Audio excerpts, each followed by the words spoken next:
Welcome to Atlanta Tarot. This is the tarot forecast for Virgo for March, April. Aries. The element is fire, so fast-moving energy for the Virgoans from the 21st of March. So let's see what is on the cards literally for you for the next 4 weeks in the element of fire. Aries. It's your card, Virgo. Could you believe it? The Hermit. Very much keeping oneself to oneself. Very wise energy. Just sitting back and watching the passing parade. The Hermit is the wise man / woman. Very slow moving energy as well, which suits Virgos, and especially in a time of fire. They're an earth sign. They'll be just, they can let them all run themselves ragged. We'll just conserve our energy here. We know how to operate in these conditions. So, where you are right now, Virgo, is having a rest. It's unbelievable, really, isn't it? So the Four of Swords talks about the same. It's the minor energy to this major energy of your Hermit. So it's sitting back, it's watching the passing parade, it's just taking a breather, it's just surveying the scene, not sort of getting involved in argy-bargy of life, just being yourself and getting on with what you need to get on with. But sort of it's almost a very calming card as well. Very much a card of, I'm not going to waste my energy on arguing or fighting or trying to prove a point.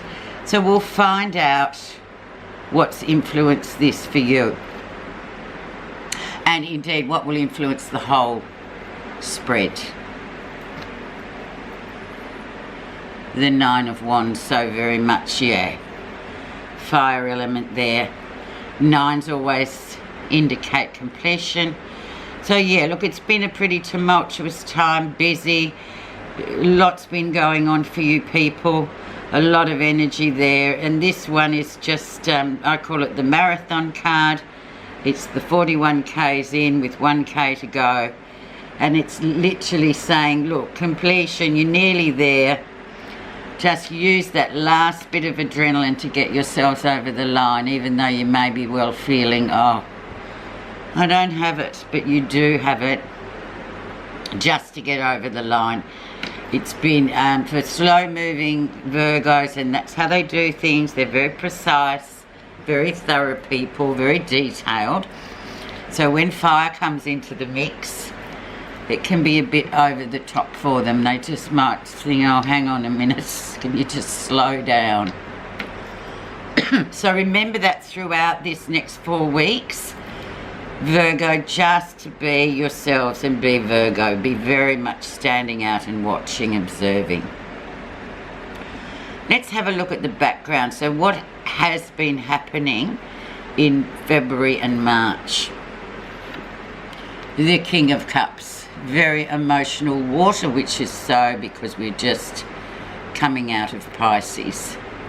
We're in the 3rd week as I speak today. It's the 15th of March today. So a very, very emotional time. This is very much a male card, the King of Cups. And it's very much of things from the past, emotional baggage from the past that sort of found its way to the surface of your life. Very much male, this strong male energy about it too. So obviously it could be familial, it could have to do with any male in your life. Especially of the water signs, the Scorpios, the Pisces or the Cancer types of people. But moreover, I read that as old emotional baggage surfacing again and one having to look at it, examine it and okay, how did that occur? How do I feel about it now? What they're asking oneself, all those deep, meaningful questions that normally we can just shove away because we don't really feel like talking about them. But in that, especially in the Pisces water sign time, that can come to confront us, and it kind of demands that you deal with it. So each of you will have your own spin on that.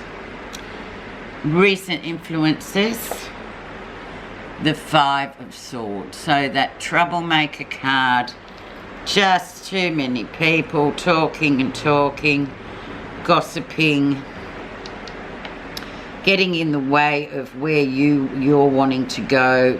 Being Virgo, it's very much you've got a clear plan sorted out, and then these people sort of jump in your way. They're like obstacles, really, with their chitter chatter and their gossip, and sometimes it's pick your battles as well. So that's a bit energy thieving as well, this card, because for you people it's just an obstruction that really isn't wanted, and it doesn't really sort of solve anything. It's just chatter. Very much an Aquarius card too, so very much communications. People sort of excuse me, having their say about something that really has nothing to do with them. So that's a bit of an energy that could have dragged you down a bit as well. However, let's go on to have a look at the lesson you'll be learning in this 4 weeks. The beautiful High Priestess. So keep things to yourself. Once again, it's a Pisces card. So you're coming out of the watery depths, and you're keeping your own counsel. You're not telling anyone anything. And that's interesting too, because this 5 of Swords is gossip, and there you're sitting going, well, I'm just not buying into their stories and their troublemaking. I'll just keep quiet. Secrets coming out as well. But the overriding meaning of this is just about keeping your own counsel at this time.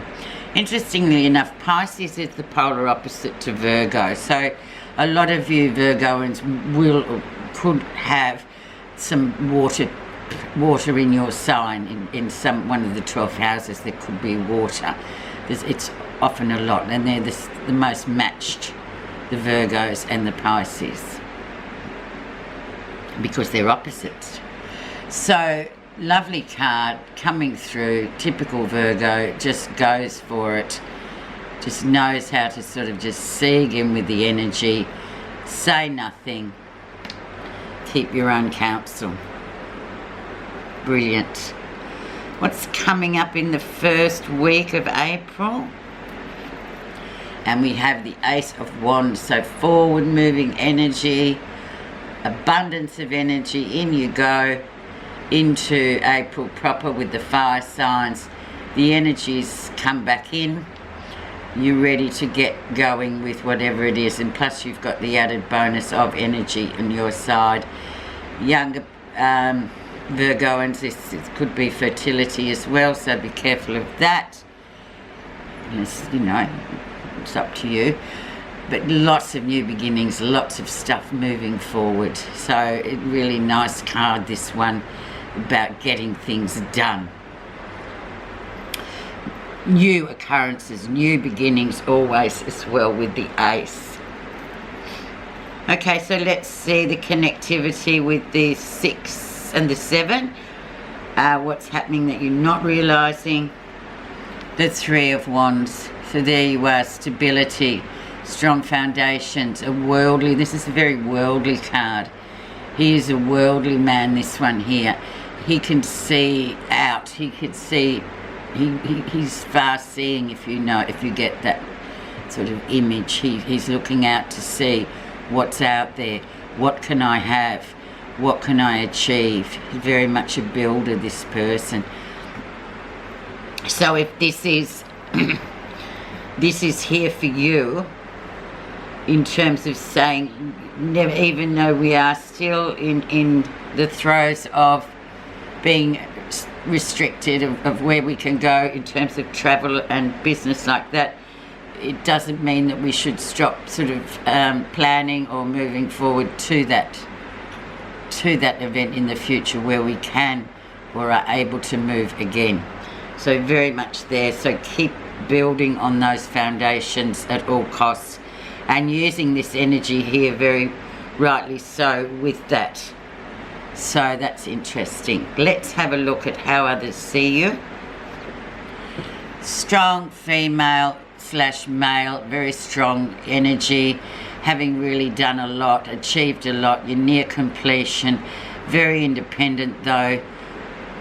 Coins, stable, earthed, due, you know, you've worked for what you've got and you've achieved it on your own. It's very much a solitary, independent card, whether you're male or female or otherwise, it doesn't matter. It's just a very good, strong card, how others see you.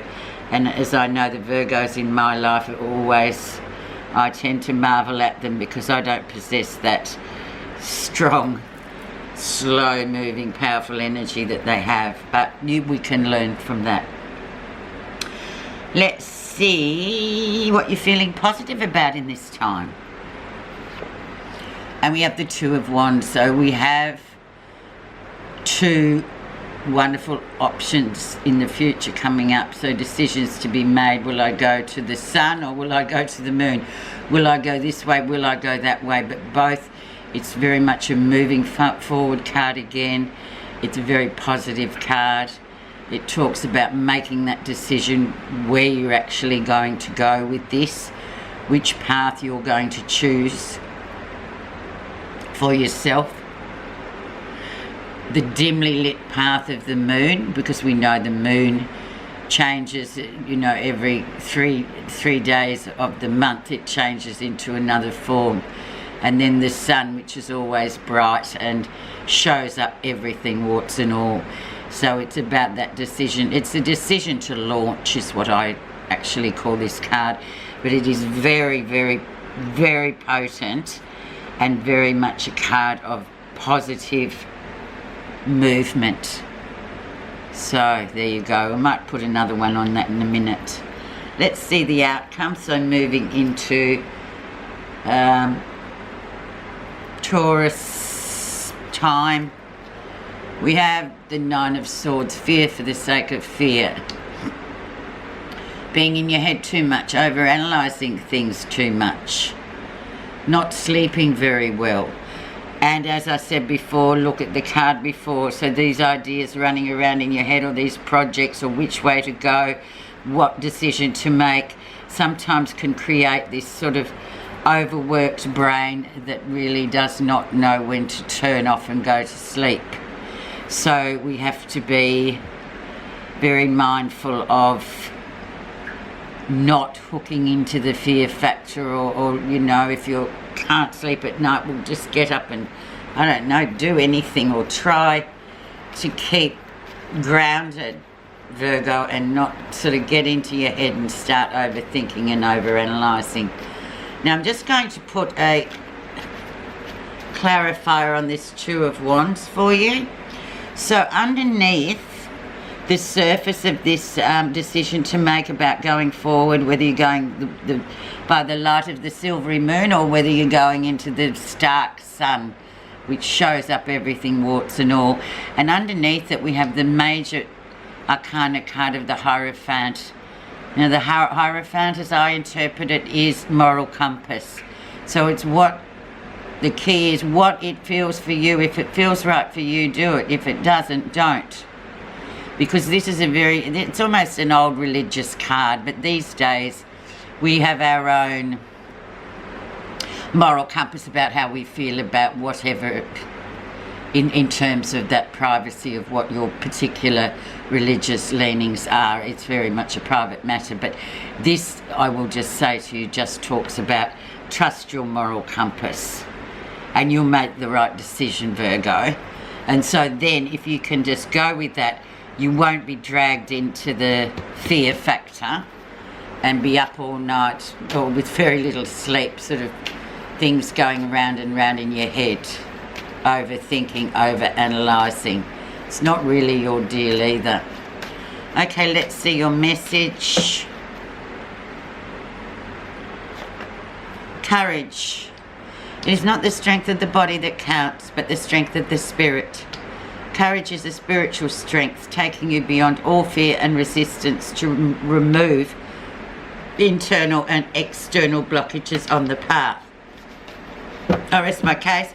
Courage, moral compass, just go with it, observe, keep your own counsel. Have a great month. Thank you very much for listening, Virgo.